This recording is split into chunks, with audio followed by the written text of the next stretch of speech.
வணக்கம். ஆகாஷ்வாணி புதுச்சேரி செய்தி அறிக்கை வாசிப்பவர் நாராயணசாமி. வரலாற்று காலத்தில் மீண்டும் மீண்டும் முகலாயர் தாக்குதலுக்கு ஆளான குஜராத் மாநிலம் சோம்நாத் கோவில் முதல் முறை தாக்கப்பட்டதன் 1000வது ஆண்டை குறிக்கும் வகையில் ஏற்பாடு செய்யப்பட்டுள்ள ஓராண்டுகால சோம்நாத் கௌரவ திருவிழா இன்று தொடங்குவதை ஒட்டி பிரதமர் திரு நரேந்திர மோடி நாட்டு மக்களுக்கு வாழ்த்து தெரிவித்துள்ளார். கொள்கைகளையும் மரபுகளையும் ஒருபோதும் விட்டுக் கொடுக்காத இந்திய தாயின் எண்ணற்ற குழந்தைகளை நினைத்து போற்றும் விழா இது என்று சமூக ஊடகத்தில் வெளியிட்டுள்ள பதிவில் அவர் கூறியுள்ளார். பிரதமர் திரு நரேந்திர மோடி வரும் ஞாயிற்றுக்கிழமை சோம்நாத் கௌரவ விழாவில் கலந்து கொள்கிறார். சங்கநாதம் மற்றும் 72 மணி நேரத்திற்கான அகண்ட ஓங்கார ஜபத்துடன் இன்று தொடங்கியுள்ள இவ்விழாவில் மாபெரும் சூரிய யாத்திரை, 3000 ட்ரோன்களின் அற்புத வான்காட்சி உட்பட பல்வேறு முக்கிய அம்சங்கள் இடம்பெறுகின்றன. இதைத் தொடர்ந்து ஓராண்டு காலத்திற்கு பல்வேறு ஆன்மீக, கலாச்சார மற்றும் சமூக செயல்பாடுகளுக்கும் ஏற்பாடு செய்யப்பட்டுள்ளது. செயற்கை நுண்ணறிவின் தாக்கங்கள் குறித்து இந்தியாவில் அடுத்த மாதம் நடைபெறவுள்ள சர்வதேச மாநாட்டில் பங்கேற்க உலக அளவிலான போட்டி மூலம் தேர்ந்தெடுக்கப்பட்ட 12 இந்திய ஸ்டார்ட் அப் நிறுவனங்களுடன் பிரதமர் திரு நரேந்திர மோடி இன்று புதுடில்லியில் வட்டமேசை கூட்டம் நடத்தினார். சமூகத்தில் முக்கிய மாற்றங்களை கொண்டு வருவதில் செயற்கை நுண்ணறிவு தொழில்நுட்பத்தின் அவசியத்தை வட்டமேசை கூட்டத்தின் போது பிரதமர் திரு நரேந்திர மோடி வலியுறுத்தினார். இத்துறையில் புதுமை படைப்புகளை உருவாக்கவும் பெரிய அளவில் அவற்றை அமல்படுத்தவும் அதிக வாய்ப்புகள் இருப்பதாக அவர் தெரிவித்தார். இந்தியாவில் தயாரிப்போம், உலகிற்காக தயாரிப்போம் என்னும் உணர்வை வெளிப்படுத்தும் வகையிலான புதிய AI முன்மாதிரி ஒன்றை இந்தியா உலகிற்கு வழங்க வேண்டுமென பிரதமர் மேலும் கூறினார். நடப்பாண்டிற்கான விக்சித் பாரத் இளம் தலைவர்கள் மாநாடு புதுடில்லி பாரத் மண்டபத்தில் நாளை தொடங்க உள்ளது. இந்த 4 நாள் மாநாட்டில் நாட்டின் பல்வேறு பகுதிகளிலிருந்து இளம் தலைவர்கள் கலந்து கொண்டு முன்னேறிய நாடாக இந்தியாவை மேம்படுத்துவதற்கான தங்களின் ஆலோசனைகளை பிரதமர் திரு நரேந்திர மோடியின் முன்னிலையில் எடுத்து கூற உள்ளனர்.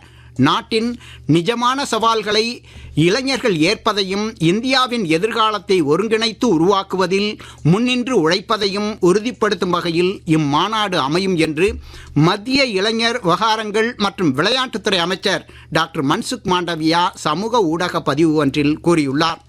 உலகிலேயே இளைஞர்கள் அதிகம் உள்ள நாடான இந்தியாவில் கொள்கைகள் மற்றும் நிறுவனங்களால் மட்டுமே எதிர்காலத்தை வடிவமைக்க முடியாது என்றும் இளைஞர்களின் அபார கற்பனை, துணிச்சல் மற்றும் மன உறுதிப்பாடு மூலமாகவே இதை சாதிக்க முடியும் என்றும் அவர் தெரிவித்துள்ளார்.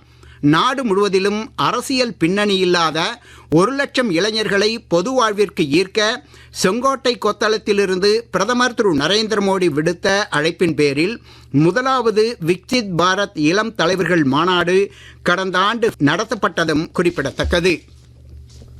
தேர்தல் ஆணையம் இன்று புதுடில்லியில் மாநில தலைமை தேர்தல் ஆணையர்களின் மாநாடு ஒன்றை நடத்தியது. ஜனநாயகம் மற்றும் தேர்தல் மேலாண்மை குறித்து தலைநகரில் வரும் 29ஆம் தேதி தொடங்க உள்ள இந்திய சர்வதேச மாநாட்டின் விவாத பட்டியல் குறித்து தலைமை தேர்தல் ஆணையர் திரு கியானேஷ்குமார் மற்றும் இதர தேர்தல் ஆணையர்கள் இன்றைய மாநாட்டில் எடுத்து கூறினர்.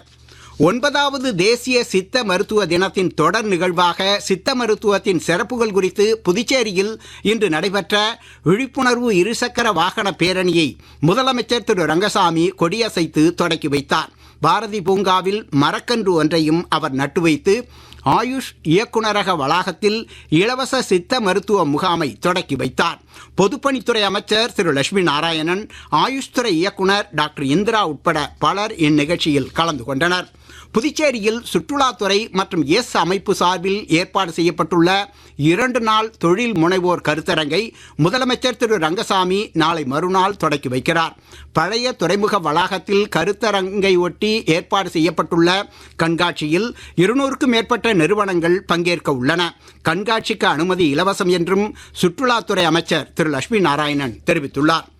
புதுச்சேரியில் வறுமை கோட்டிற்கு கீழே உள்ளவர்களுக்கு விலையில்லா துணி வகைகள் வழங்கும் திட்டத்தின் கீழ் ஒரு நபர் சிவப்பு குடும்ப அட்டைதாரர்களுக்கு 500 ரூபாயும், ஒன்றுக்கு மேற்பட்ட குடும்ப நபர்கள் உள்ள அட்டைதாரர்களுக்கு 1000 ரூபாயும் அவரவர் வங்கிக் கணக்கில் நேரடி பண பரிமாற்றம் மூலமாக வரவு வைக்கப்படும் என மகளிர் மற்றும் குழந்தைகள் மேம்பாட்டுத்துறை அமைச்சர் திரு ஜெயக்குமார் இன்று வெளியிட்டுள்ள செய்திக்குறிப்பில் தெரிவித்துள்ளார். இத்துடன் இந்த செய்தி அறிக்கை நிறைவு பெறுகிறது. வணக்கம்.